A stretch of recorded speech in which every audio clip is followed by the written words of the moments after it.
Is there such a thing as too much luck? Is there such a thing as too much fun? Messing around, wondering how it's taken so long. I'm really so strong. It's not too much at all. Welcome to Too Much, another week of Too Much with Denise Love Hewett. I have the great honor today of interviewing someone very special, Chelsey Goodan, the author of Underestimated: The Wisdom and Power of Teenage Girls. I loved this book. It was a book I think my parents needed when I was a teenager that maybe I'll send them now and that I loved. It felt very true for me and it helped me reflect back on some of my teenage moments, which we'll talk about. And gave me some tools to show up better in my current daily conversations. Hello, Chelsey. Thank you for being here. I'm going to read her bio so you can learn about her too. Chelsey Goodan is a USA Today best-selling author, international speaker, and thought leader on women and girls empowerment. In her work, Goodan reveals the universal truths she learned from a teenage girl's struggle with self-doubt, authenticity, confidence, leadership, connection, and power. Goodan's best-selling book, Underestimated: The Wisdom and Power of Teenage Girls, was named Best Nonfiction by Amazon's editorial director and garnered acclaim from Oprah's Book Club, Oprah Daily, The Today Show, Hello Sunshine, NBC News, Time Magazine, and public figures like Academy Award-winning actress Laura Dern. Goodan has emerged as a leading voice for reshaping school, home, and work environments to empower women and girls' voices. She conducts women and girls empowerment workshops, and in 2024, she partnered with Reese Witherspoon's company Hello Sunshine and the brand Invisalign to create and lead their Empowerment Day for Girls. As a keynote speaker, Goodan helps women heal their inner teenage girl and coaches parents on how to better understand and connect with their daughters. On worldwide stages, Goodan teaches communication strategies that create emotional and psychological safety. With a clear focus on social impact, Goodan supports nonprofits advocating for gender justice, volunteering her time as the mentorship director of the nonprofit Democracy.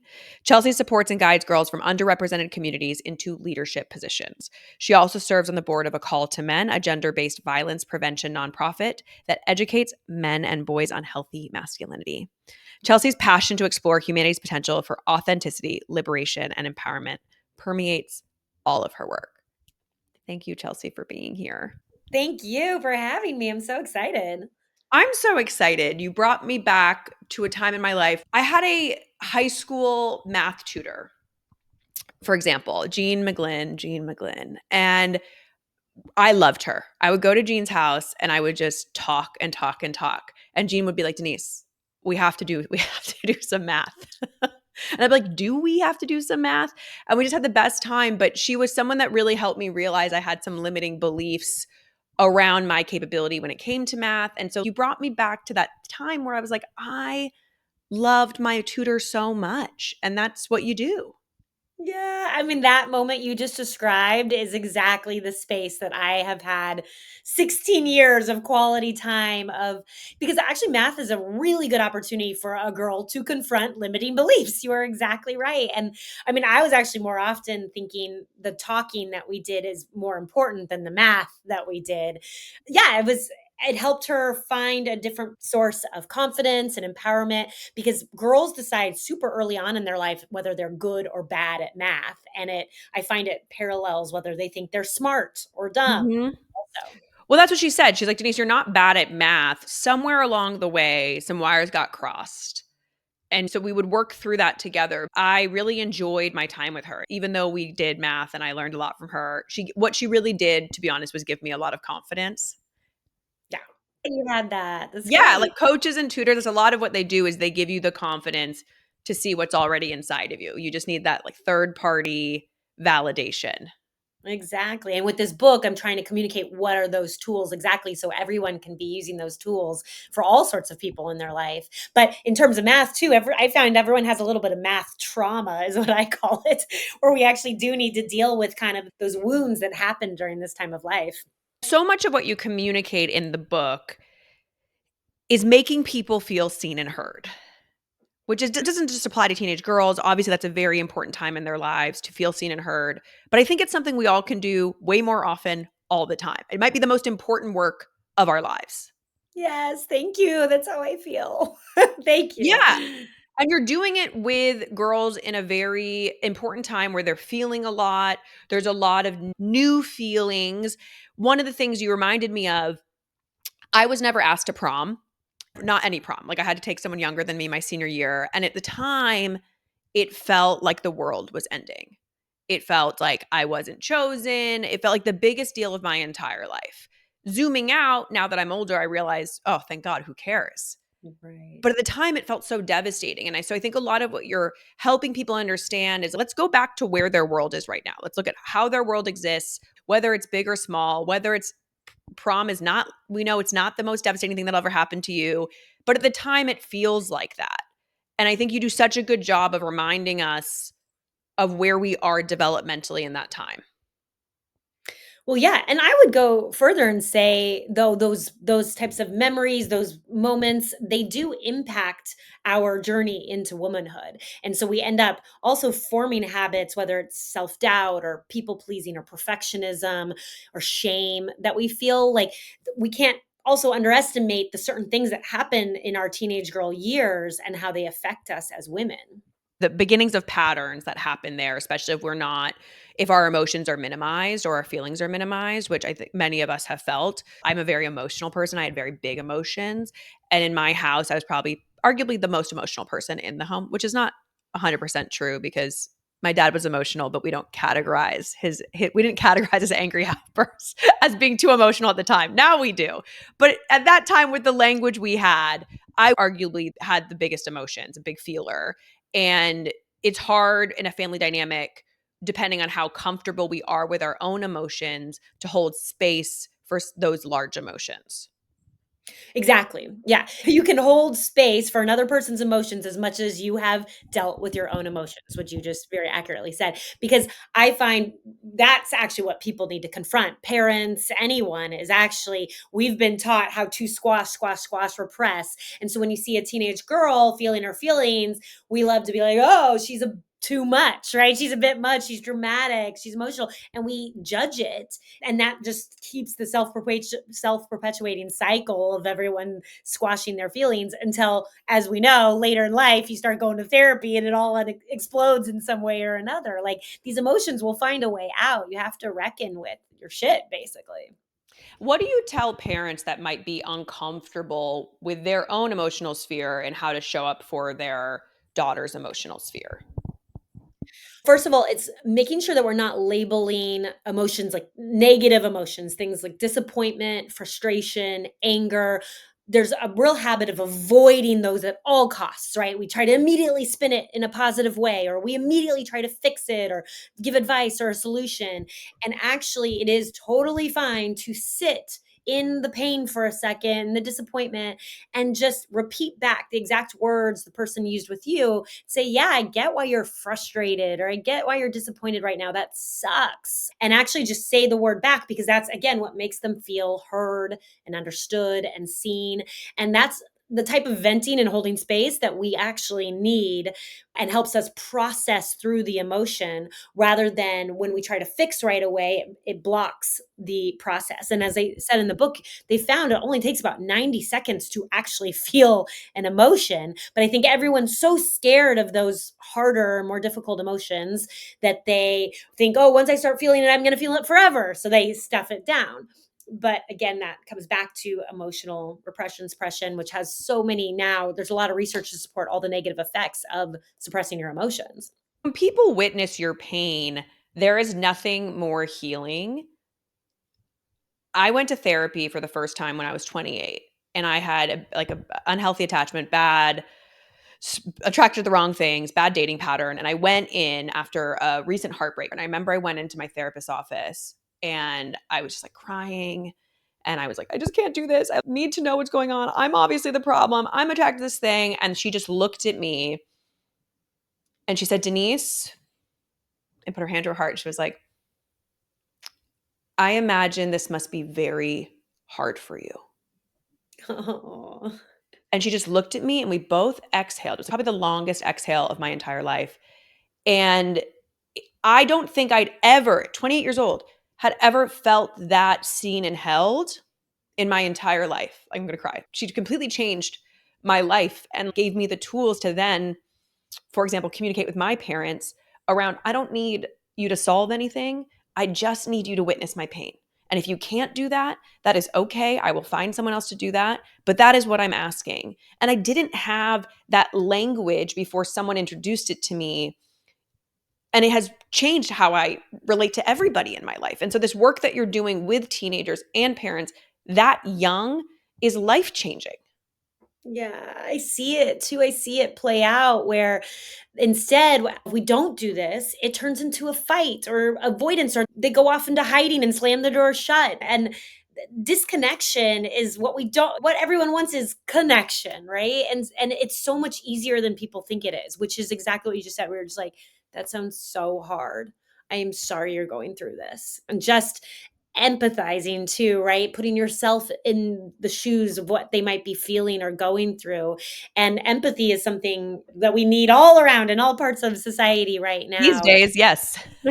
Now, the more that you can just take an extra beat and think, God, how would I feel if I was this situation was flipped, you know? And then letting not only teenage girl, but anyone have needs that are, again, these are normal human emotions, right? Being angry or feeling disappointed, that's normal human emotions. And it's okay to have a need of just wanting to be comforted or just needing to vent. And for some reason, everyone thinks the need is to get rid of it, you know, Yeah.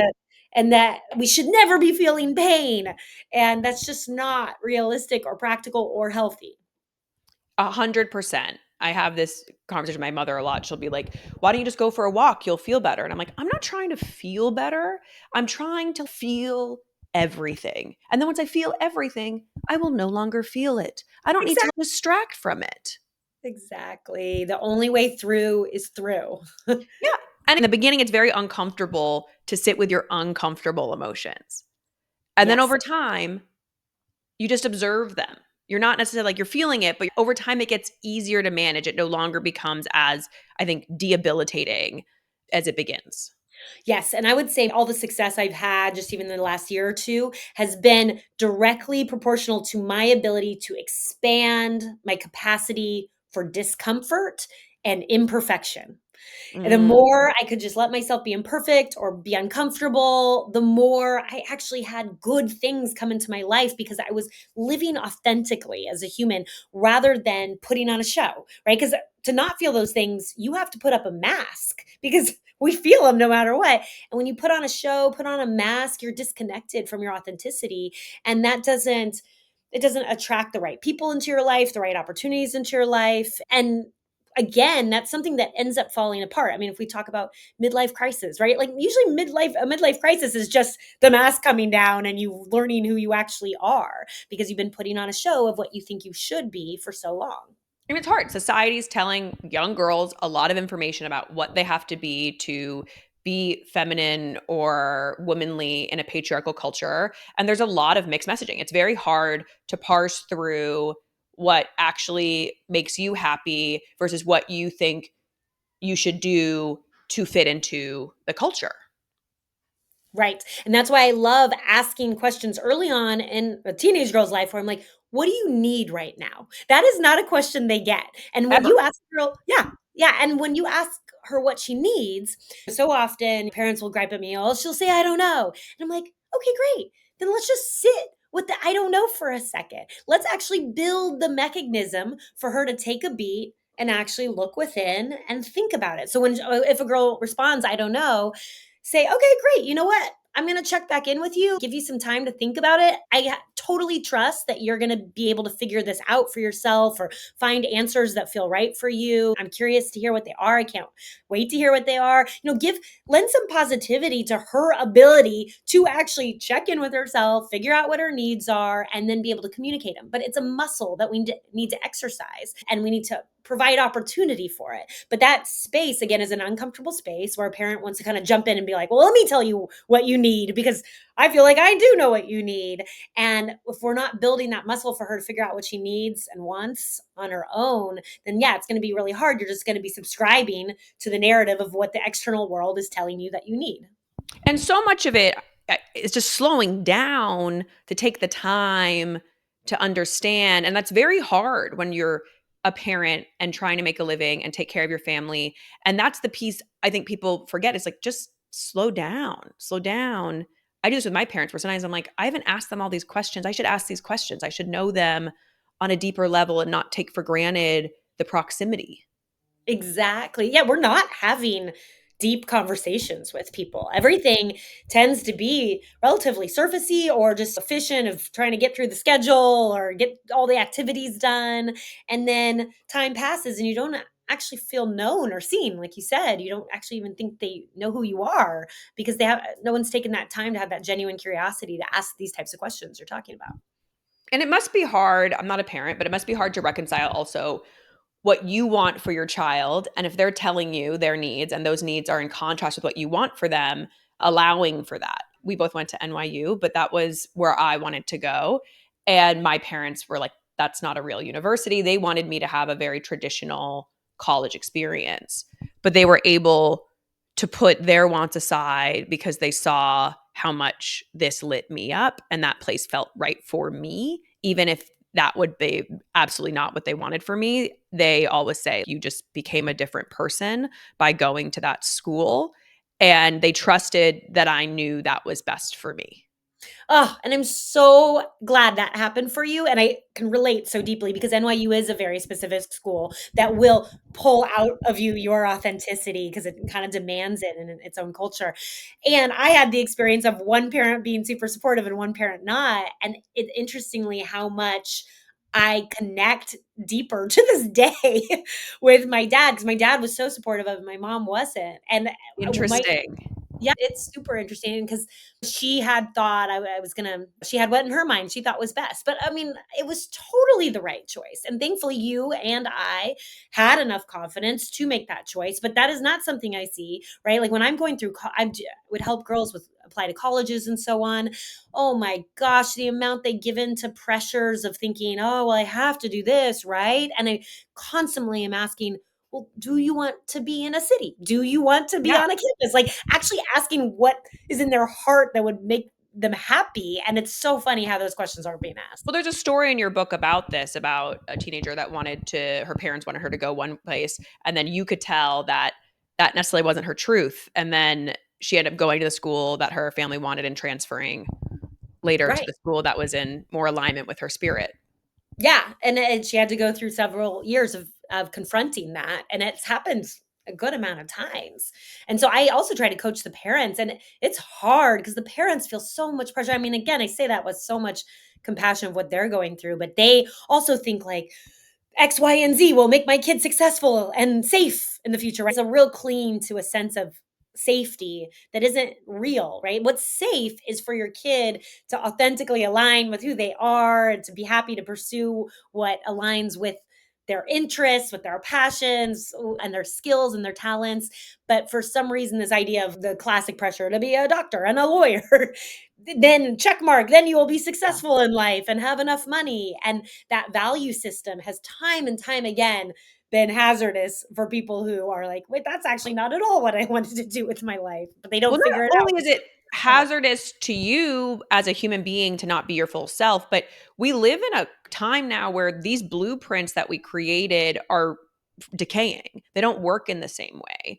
We're not getting the same things that we were promised. So we can't rely on the checkbox anymore because we need to actually look at what is best for you because this new world, there's less rules. We're trying to figure out how to build lives when the system is not set up how it used to be for like guaranteed upward mobility or success. And so kids have to be incredibly in tune with themselves and resilient to then be able to survive this ever changing career landscape.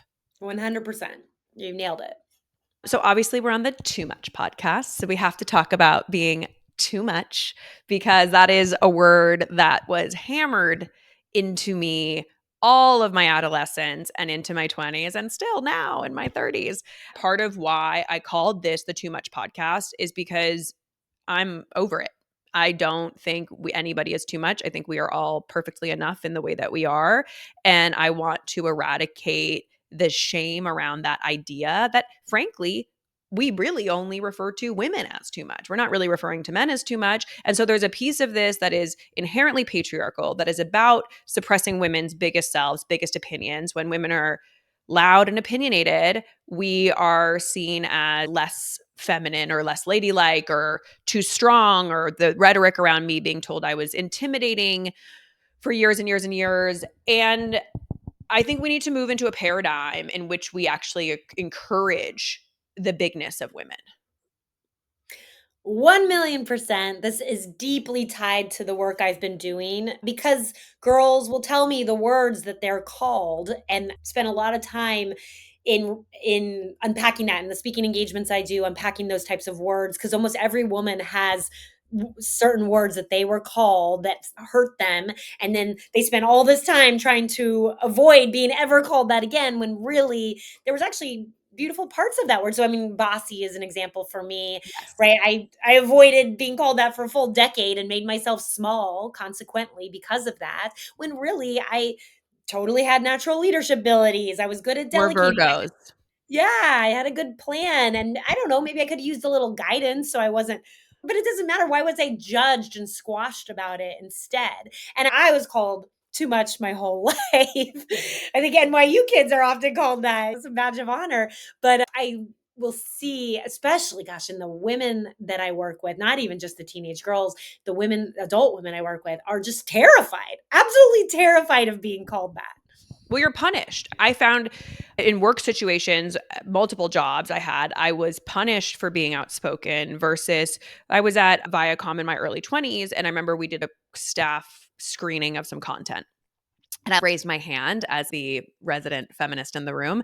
And I was like, I don't know how I feel about those jokes. They feel a little bit sexist, to be honest. And they were like, well, you're not the demographic, you're not the audience. And I said, well, why aren't we asking, how can I be the audience, the demographic? Why are we staying in this? Like, well, it's just like too much. It's like, it's enough. And I just got constantly told that me pushing back or having opinions was too much. And then therefore I was isolated and punished based on that. And so over time, you do become more silent because you're not given the sort of same grace and time and space that the opinionated men in the room are being given. Yeah, and that word opinionated specifically, teenage girls bring up with me. They'll have teachers say, "Oh, aren't you opinionated?" in like a negative way. And you're like, "What? What is wrong with a teenage girl giving her opinion?" That's incredible. That again, a patriarchal narrative is what controls this. And I also, when I do empowerment camps for girls, I do an activity called bragging rights, where I have a girl stand up and she has to brag about herself for a minute straight, brag about her accomplishments, all the things she's good at. I talk about it in the book too, and it just feels like she's tearing her skin off, right? Because God forbid a woman or a girl is good at more than one thing, right? You have to be just a math person or just an English person. So I always did an activity where I first model it, and I'm like, I'm good at science, I'm good at history, I'm good at dancing, I'm good at sports, and I just start naming all these things, and Yeah. they're like, what? Like they cannot believe that I would lay claim to being good at so many things. But it's really, I do this with my friends now because a lot of us have been grinding on certain categories for years. And we just thought, oh, if we just are really good at this and we work hard at this, the recognition will come. And I'm like, if we want to get more press or you want to get more visibility, you have to start bragging. And it's not something that's innate to women or that we are taught or that is allowed. And so now in this chapter, me and my friends, we're bragging. We're like, Well, yeah, and also we could like not use the word bragging. It's also just accurate. You just have sharing. to Yeah, be fine. Sharing, owning, whatever. But the yeah. point is, I'm not going to pretend it's not a big deal. I'm going to celebrate all the little wins. Yes. I'm posting the press. I'm sharing the press. I'm not going to be like, I don't want to like look like we're done. We're done with that because it didn't get us where we needed to get 100%, and men do it, all no the big time. deal. Yeah, and I always like to say, it's funny when I have the girls do it, usually they share afterwards that they were like, I was actually just saying facts. And I was like, right. Yeah. These are facts. You're just saying, you just happen to say it out loud. And I always say to them, people don't know what you don't tell them, right? No one's just sitting around being like, oh my gosh, I follow all of Chelsea's amazing accomplishments in press and I remember it. No, they aren't tracking it unless I tell them like, hey, I just did that, I did that. And then a lot of times people are very happy for me and people actually do want to know these positive things that are happening in your life. But you have to own it and tell it to them. Most people genuinely want to celebrate people's successes. I really do feel that. And so you're just giving the people opportunity to also share in the success with you and vice versa, because that's what's fun about it is that we get to be in relationship. Someone else's success is my success. That's what we want for everybody. A huge passion of mine is changing the narrative from this mean girls that everyone brings up with teenage girls to a world of girls supporting girls, women supporting women. Because I will tell you, Gen Z is different than past generations. Gen Z has had enough messaging to understand that girls supporting girls is the right way to go. And they're tired of adult women being like, oh, she's just a mean girl. Mean, it sounds, they're a little bit like, okay, we can Yeah. stop with this. Like it's a self-perpetuating cycle again. Sure, there might be mean girls, but a lot of it I find is also like, how are you reacting in reaction to that mean person? Well, and what I do with the girls is I activate compassion. So they love mental health and psychology so much that I'll often ask, well, what is that girl who's being mean? What's her home life like? What are her parents like? And the girl always knows usually something bad is happening in her home. And I go, do you think she's in pain? Do you think it has nothing to do with you actually? And that she's just functioning out of pain. And the teenage girls of Gen Z, they get that fast and they're like, oh, yeah, I feel bad for her. And then, I mean, that's the solution, right? Compassion and depersonalizing it so that you don't become a mean girl back and just call girls mean. That's just the Totally. reality of the world. No, they're responding to a patriarchal society that's judging them harshly. Yeah, it's very intense. Even recently, I had an interaction with someone I've known. It was like a weird interaction. And I went home being like, oh, does she not like me? That was weird. And then I was like, you know what? I bet she was just having an off day. Let's not. Like, let's not. I'm sure it's fine. We're all moving people with many emotions at all times. Maybe it's just a moment. Let's not paint that person as that thing forever. Oh, yeah. I mean, time and time again, I'm usually proven that it had nothing to do with me. Beyond what we've talked about here, what are like your fundamentals for young women that are told too much? What are the things that you give them as tools to think about themselves in a whole context? I always approach everything is about not approaching with any type of judgment and with just genuine curiosity, phrasing things as a question because I want them to discover it for themselves, right? Mm, When I just continue with curiosity where they bring up I'm like, "Okay, what is your heart pull toward that you kind of want to help that cause in the world? Like that you hurt when you see that type of pain in the world and you want to do something about it." What That's often like a good starting point to understand something that they might be passionate about. And then they come up with ideas and they ask more questions of like, well, how do you think you could be part of the solution of that? Or how do you feel you would want to help? So that's just in terms of just their goals and vision in life. But in terms of their identity exploration, which we do not give teenage girls enough space, right? There's so much of the slut shaming, right? They can't do anything right with their clothes, that whole world, the whole beauty and looks and body weight, right? They can't seem to do anything right with that. It's about permissioning a space where they do not have to subscribe to these rules. That they get to choose their own story. For some reason, someone says something about us and we think they're right. Like they have more power over us for some reason. And so I take back a girl's sense of identity and agency and I go, why does his words have more value than your own words about yourself? And just start questioning it in their own brain. And they're like, we didn't think about that. And it's right. even the other day, a girl had a boy in class called her a bitch before talking too much, being too much, right? Teacher didn't say anything. And it was interesting. The girl was telling me about how this happened to her friend. And so I started questioning it. I was like, wow, don't you think that's like a pretty harsh name for just talking too much? And she was like, oh, whoa. I hadn't really thought about it. Like, it's so normal for it to happen, but you're right, that's terrible. Like, she wasn't hadn't even thought to question it because it's so normalized. So even just creating a questioning mechanism of pointing out double standards. Oh, the teenage girls love when I point out double standards because it just kind of wakes you up out of the loop, right? We're on autopilot in this system in a lot of ways, and we just accept unacceptable behavior. And so it starts with the questioning. It's so weird. You go to like middle school or high school and you're just put in with this group of random people. The thing that's fun about university or college is you have a little more agency around where you can go.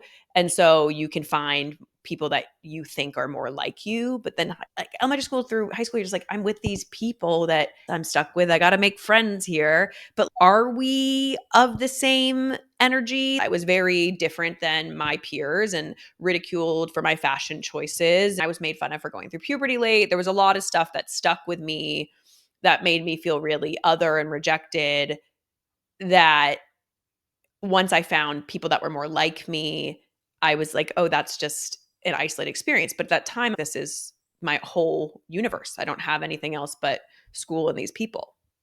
Yes, and making sure so when that happens, which I find is super common, I'm constantly telling girls like, "Hey, you don't necessarily find your people in high school." I'm always telling them how adulthood's better because you have more opportunity to find your people. And that helps comfort them because it is hard not to think like high school is your only understanding of what the world's going to be. But also is their activities that they explore. I find parents pressure them right away into something that's about getting into a good college. And I share a story in the book, Marley, who's 15, who's a star volleyball player, and everyone affirms her for being so good at it.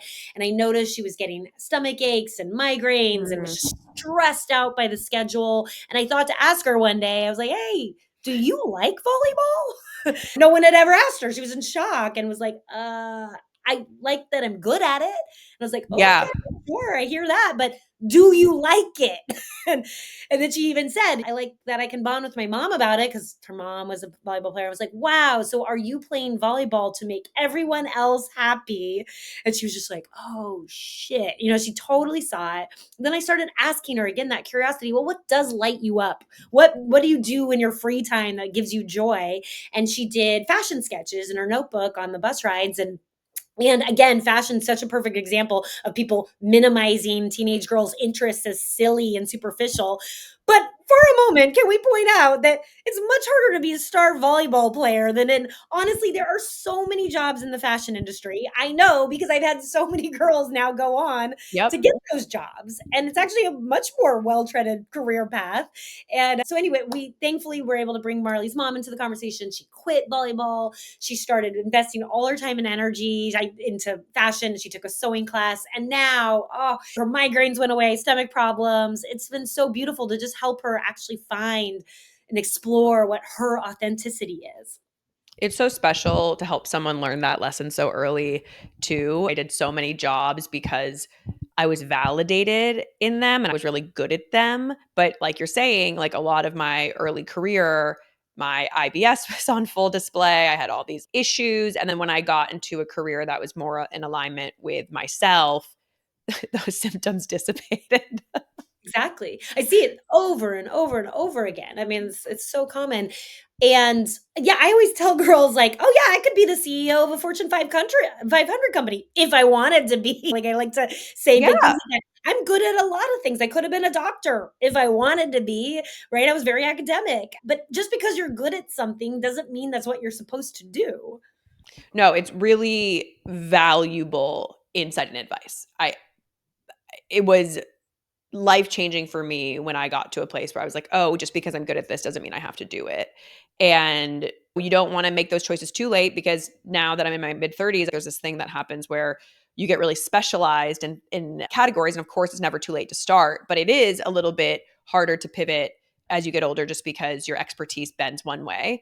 And when you're younger, it's easier to be flexible between trying different things and really figuring out what makes you happy.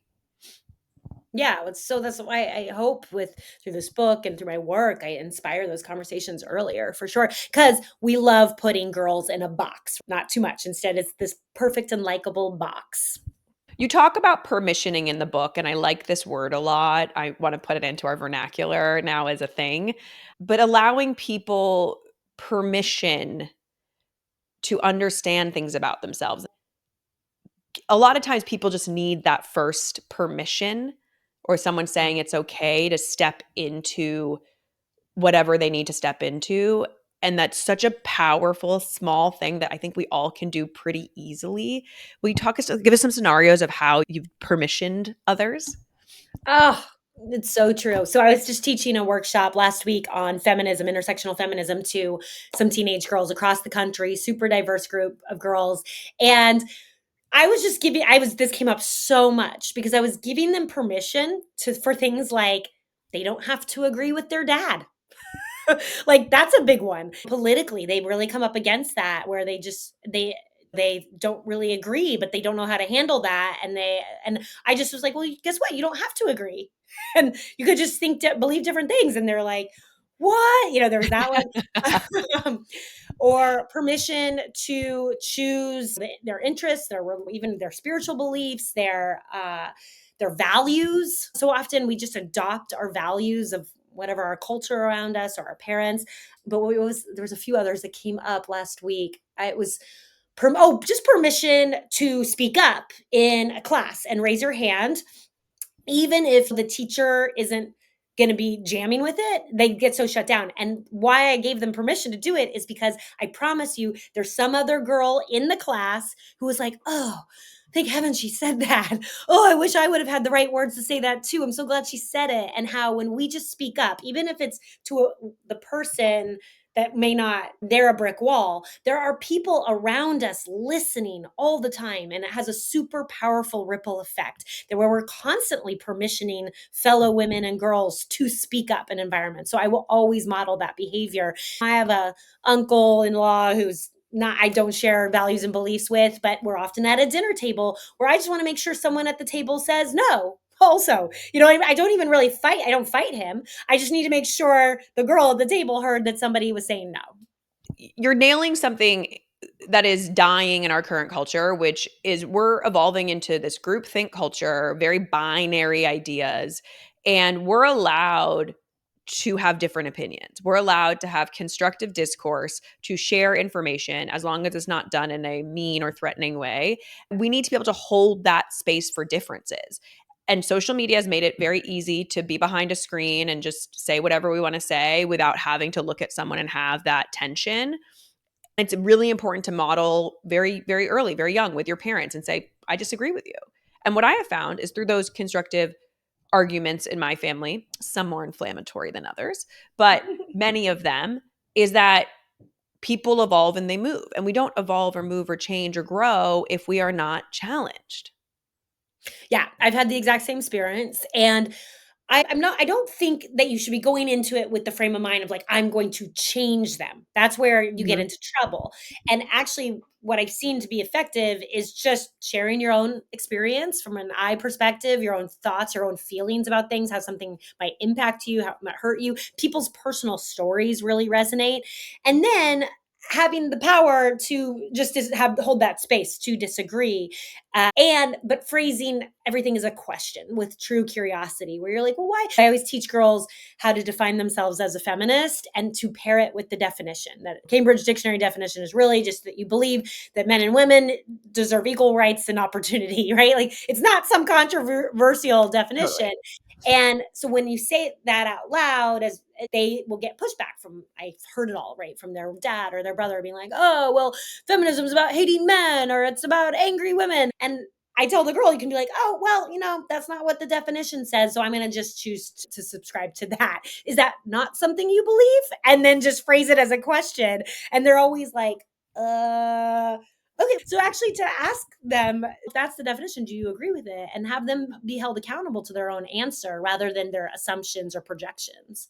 I'm always just like, why do you think feminists hate men or are angry? I'm confused as to why that's your understanding of that. It's not mine, so I'm just curious. I always try and phrase things now in very curious questions because I genuinely am curious and I want to understand why people believe what they believe. But I also think it starts a conversation in a way that you can actually connect versus creating a combative style. 100%. And for bringing up and honoring the too muchness of it, that idea of an angry feminist really came with second wave feminism during the 60s and 70s. And they had a lot to be angry about. Right. They could get fired for being pregnant. They could be sexually harassed in the workplace. They weren't allowed to run in the Boston Marathon. They couldn't have their name on a credit card. Like, people do not understand how recent women's rights of women of all races, we just got some rights like 50 years Yeah. ago. You know? Exactly. Where I was having this conversation with my friend, and her parents, her dad was 22 when he's a black man, equal in American society. And so it's not that long ago that we all fought for these rights. And then right now we're trying to see people repeal them in real time. And that is something to be angry about, to have fought very hard for freedoms and to see that people are still trying to take them away. Yeah. And again, that's back to the very first thing we talked about, is holding space for discomfort and uncomfortable truths. And that's another technique I use in that permissioning, is just getting really, really honest. Like, something, I have a radical honesty chapter, and teenage girls are so good at radical honesty. And that's why people think of them as cutting, and that people are scared of them because they can see the truth. The And truth is very scary. I subscribe to radical honesty and truth telling. And I can tell you, people don't necessarily want the truth. And so you become, by nature, a more abrasive, catalyzing figure when you hold yourself to truth. Because most people are lying to themselves. They don't want to see the thing that you're presenting to them. So it is very confronting, which is why I think you're right. People think it as cutting or mean. And it's like, no, I am just trying to help you see your own truth and my own truth, right? Like, I hold myself accountable to the same degree. yes. And it comes back to the idea of speaking truth to power, right? I actually think that's one of the tools teenage girls have. I've seen them speak truth to power in ways that I don't see adult women, because they put on the mask, they put on the show, and have squashed that part of them. And I mean, if you look at Malala Yousafzai, right, at 15 years old, all she was doing was writing about how girls deserved education, and she was literally shot by one of the most powerful militant organizations in the entire world. That's how threatening a teenage girl who spoke truth was. I mean, wow. Like, Yeah, we have a lot more power than we know. exactly. So you obviously have helped so many teenage girls, but you also went on a journey to heal your inner teenager. And would you tell us a little bit about that? Of course. And it's something I've written about. I had a piece in Oprah Daily come out recently about healing my inner teenage girl. And it comes back to these words that we are talking about, how we've brought up bossy or too much or opinionated. And for me too, I very much have grappled with perfectionism and thinking that if I was just perfect and good enough, good girl conditioning, then I will avoid pain. I'll be able to control my future. People will like me. I'll succeed. And it's just a faulty premise. But we spread it like crazy. So for me, unpacking, where was I told those narratives? Why did I absorb them? How did I do that? You do it to create safety, right? Everyone just kind of, we're more comfortable with the same. That's what feels more secure to us, but it's not where you grow. The only place to grow is in that space of discomfort. And so that's when I started embracing imperfection, how I talked about increasing my capacity to be imperfect, to feel uncomfortable. And that I have grown so much in a way that has felt healing, where I've been able to let go of those old stories about my identity, my abilities, like who I could be in this world. I was able to let go and actually meet myself and who I am now and what my passions are and my own voice, my strength, and not feel like I'm making choices based off of external factors, rather from an Mm, internally sourced sense of confidence. that's the goal. It's really hard.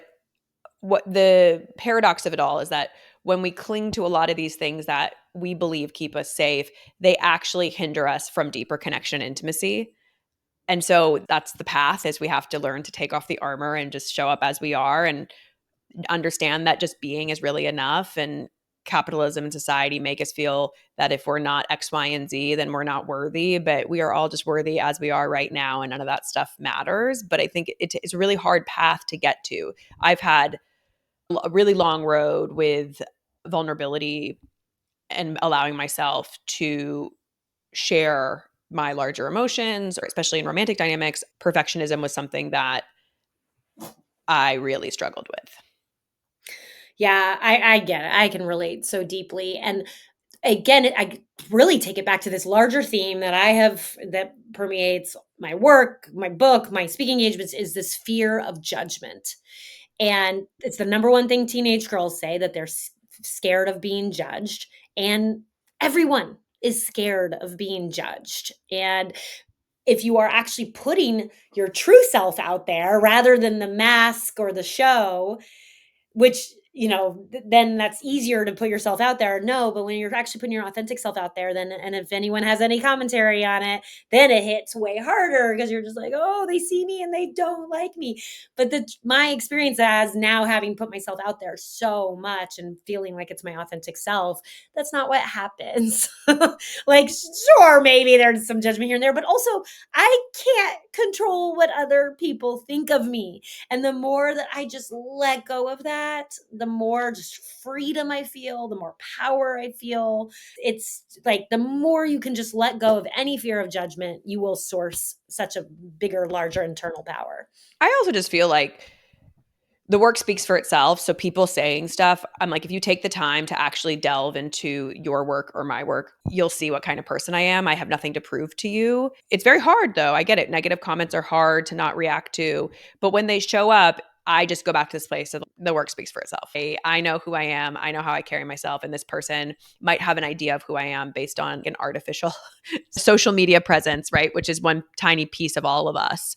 And so I think creating some distance between the internet and ourselves is helpful. Yes, I agree so wholeheartedly. And it's been something women have asked, like pretty empowered women. They're like, wait, how does it feel are you feeling judged? Like everyone wants to up level to this spot. And they've been inquiring with me like, well, has it been bad? Have you been judged a lot? Has it, because they want to do it too. And Right. so again, we come back to that giving permission and trusting that you know who you are, like you just said, you know your own work, and that you can always feel good that you've made the choices that felt right for you.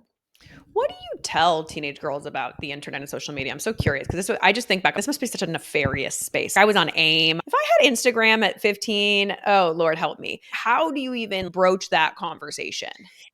Well, this is like the number one conversation that parents ask me about. They're so terrified of social Petrifying. media. Yeah. And I actually take a little bit different perspective on it than the parenting space, if you will, because I'm the girls advocate. My book is very much like the girl's voice and microphone for the world. And so I've really listened and tried to communicate so that I can create more bridges between Yeah. their relationship to social media and parents, rather than just saying it's terrible, it's going to ruin their life. Like, social media is here to stay. It's not going anywhere. And we have to deal with that reality. And I would much rather, instead of instilling fear, you're going to be a victim, you're going to be a victim, I have had a lot more luck of empowering girls to make healthy choices for themselves, which Mm. they are capable of doing. And I find parents wildly underestimate their ability to do that. Yes. Are these devices addictive? Yes. But guess what? You can have an intellectual conversation with a teenager about that so that they can better understand it. Like, they're good at actually those types of conversations if they feel like you respect them in this conversation. So I'm a real, just like to point out positives too. I mean, gosh, the girls these days, they know about mental health terms, right? Like, they can tell you about their mother wound, the different Mhm. trauma responses. I didn't know about that stuff at their age, but it's because they saw a graphic on social media that was honestly really helpful to I them. think about this all the time, like the sheer access to information they have at such a young age. They're just so much more edified in a lot of different categories. Of course, there's the dark side of social media, which is scary, and you're wanting to feel pretty and putting out whatever imaging you're putting out. I understand that side of it too, but you're also trying to understand who you are and how you feel. But you're right, there's this huge opportunity to become really educated, powerful citizens of the world. Right, and there is a dark side, yes, and I guess everyone's talking about the dark side, right? Like, Right. we don't need another voice in the dark side movement, but I do like to share things, certainly with the LGBTQ community. Are you kidding? They social media saves their lives. They Yeah. are often in towns where they can't be out safely. They have no one to talk about it with, and they find community online that I have had so many kids tell me that it saved their life, right? Suicide rate is so high for LGBTQ kids.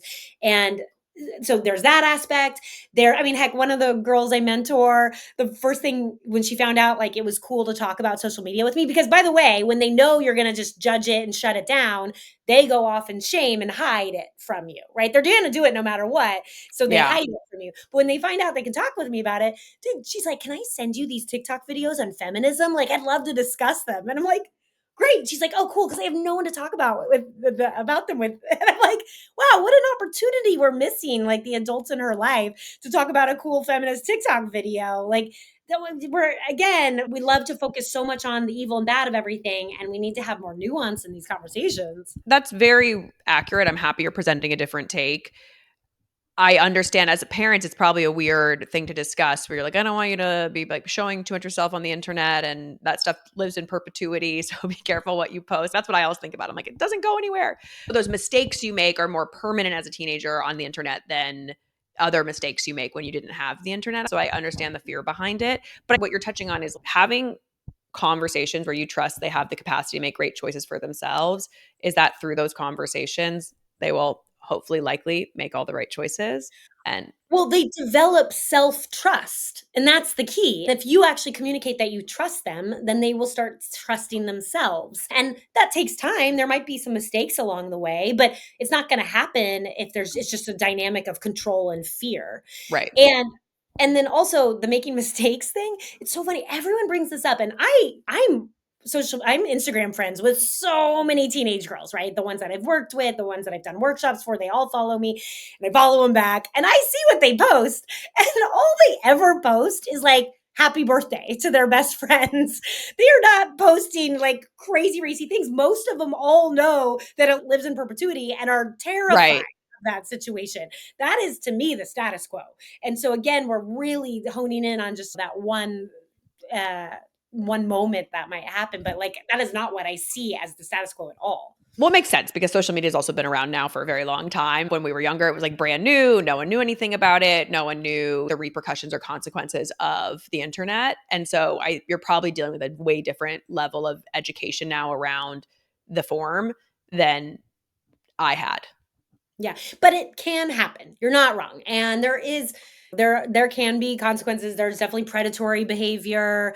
Uh and then the beauty standards, everyone Yes, definitely yes, yes, just yes, wants yes. to tear apart the beauty standards. I will say though, the thing that I hear way more often from girls is the adult women in their life, their mom, the teachers, how women around them insult their own body around them, or in their looks constantly, how they're always on a diet, right? That actually has a way bigger impact, in my opinion. And at least what the girls have told me too, that like, oh, we're teaching girls that's what you do. You hate your body, you hate your looks. Like that's what women do. We insult ourselves, and Yeah. that to me is actually what is in our control, our own language and behavior when we are around teenage girls, rather than we love to again point the finger at something else being the problem, but there is choices we can make to be part of the solution. Oh, for sure. I learn so much from Gen Z. I DJ in the club every week, so I'm with them in the club. And how they show up to the club, how they dress, how they show up themselves, like clearly there's like a different level of self-love happening, I hope for the most part, from what I witness at least. And when men come up to them, half the time these girls are like, we're not here to talk to men. We're here to dance to the club. And I'm like, this energy, I'm like, unbelievable. It's Yeah. so fun to watch. Yes, Gen Z is so great. And they are fourth wave feminists, which is a very much you do you. There's body positivity. It's women can be all things. And there is so much more separation of male attention being their worth in this world, The which is, decentering is cool. yeah, and it's real. I certainly see it. Well, I feel like I started that trend, but it wasn't trendy yet. I'm like, I've been doing that a Yeah. very long time, but no one had language around it yet. And then, by the way, I love men. I'm not ever against men. Me I too, me too. But I do a lot of work with men and boys as well. I just know how much the grip is on women historically. Basically, all of history, male attention has been the one sole thing you're supposed to have. It doesn't drive my choices, what I mean by that. And I actually want to talk about the work you do with young men. I'm curious to learn a little more about that because it's the space I'm deeply interested in, helping men with the same things that they struggle with to meet women where they are. Yeah, so I'm on the board of a nonprofit called A Call to Men, which is probably the largest national organization, violence prevention organization. It addresses gender-based violence, discrimination, harassment, but it's about getting men on the side of ending these issues because they are male violence issues. That's what they are, right? Because if women could have ended the violence by now, we would have done it. And no, we need to be looking at who's perpetrating the violence and why is that happening. And it comes back to these really constrictive narratives around what men should be, right? That they have to be tough and can't show weakness, and can't cry, can't show the emotion. And it has disconnected them from empathy, from their humanity. And instead, they're allowed to feel one emotion, anger. That's it. And if you look at it, anger is often the sort of creates violence. And then also just this narrative I talk about in my power chapter of how what is masculine power. Just I don't mean to oversimplify it, but we have a long history of men in power where power is defined as domination, oppression, status, wealth, physical power. And whereas when we see women in leadership, we see these other incredible qualities come to light, which is empathy, care, generosity, community. And that's a space I am so interested in, is bringing mindfulness around those different types of power structures, how we are socializing girls and boys to play out these narratives, and how we can interrupt that and question it. The future is interdependence, being balanced in the masculine and feminine in every single person and in the world. And so the work you're doing is really noble. And I thank you so much for doing it. Yeah, thank you. You're such smart questions and understanding the systems that are at play with all of these intense issues. So thank you. Oh, I loved this. And I want everyone to buy your book. So let's tell them where they can do that. I think the paperback just came out. The paperback just came out, and you can buy it wherever books are sold, at your local bookshop or Amazon, or wherever. And it's a great book club book, certainly for moms groups. And I have a book club guide on my And website. dad's groups. Yes, let's get some dads groups. Dads love the book, by the way, because I had an amazing dad. And so I think they can feel that energy in it. And yes, follow me on Instagram. You can learn about speaking engagements on my website. And yeah, this is so wonderful. Thank you. I'll put everything in the show notes so people can find it. Chelsey, thank you for taking the time. I really appreciate it. Thank you. Thank you so much for listening. If you do like listening, it would mean the world to us if you could subscribe or review the podcast anywhere that you watch or listen to the podcast. It really helps with the algorithm to share this with the world. I want to give a special thank you to young Spielberg and Sarah Yarkin for their beautiful work on our opening jingle, Dana Boulos for her help with the beautiful art, and to all of you for tuning in and keeping this dream alive. If you want to hear certain topics or from certain guests, please feel free to email us. We really, really want to hear from you and see how we can best support you. See you next time.